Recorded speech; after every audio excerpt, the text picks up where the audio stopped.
60% आपने तनख्वाह बढ़ाई है। वजीर खजाना साहब अभी तशरीफ लेके आ जाएंगे थोड़ी देर में।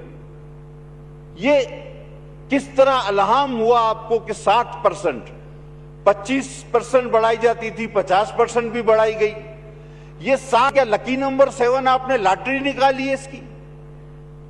महंगाई तो इससे कई गुना ज्यादा बढ़ी।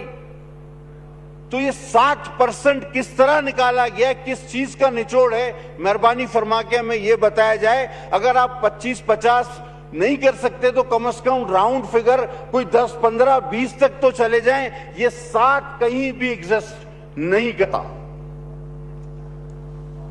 और आपने तनख्वाहदार की तनख्वाह 39,000 से 41,000 कर दी। तो सर साथ में इन सबको एक एक अलमारी, एक तिजोरी भी तो दे, इतना पैसा ही रखेंगे का?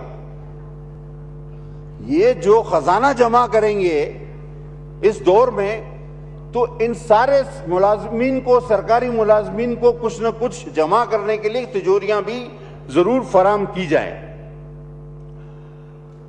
अब एक वजीर साहब हमारे प्रोफेसर टाइप पे अभी मौजूद थे। वो कहते हैं कि आप इंतशार मत फैलाएं, आवाम को समझाएं कि महंगाई क्यों हो रही है। अब ये वही बात है कि बकरे को समझाओ कि तुम्हें ज़बा क्यों किया जा रहा है। अब आप उसको बोलो कि सुन्नत इब्राहिमी है तो क्या बकरा खुद ही लेट जाएगा?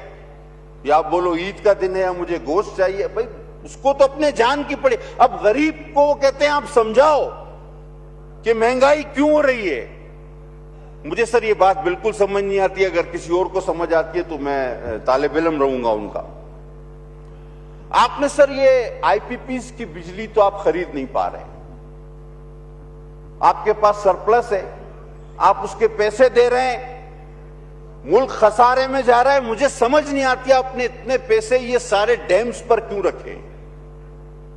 यानी इस वक्त जो बिजली मौजूद है उसके तो आप बगैर इस्तेमाल किए पैसे दे रहे हैं और सारे पैसे आपने डैम्स पर रखे।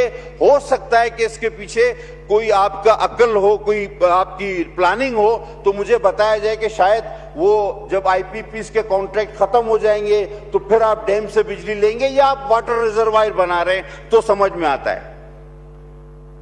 अब सर एक और अजीब मजाक किया इन्होंने कि सोलर पैनल पे कहते हैं टैक्स हमने जो है ना कम कर दिया, खत्म कर दिया, लेकिन इन्वर्टर पर। कौमी असम्बली का इजलास जारी है। पीपल्स पार्टी के रहनुमा अब्दुल कादिर पटेल की जानिब से इज़हार ख्याल किया गया। उन्होंने कहा कि बगैर किसी आनी तरमीम के नया बजट मंजूर किया जाएगा।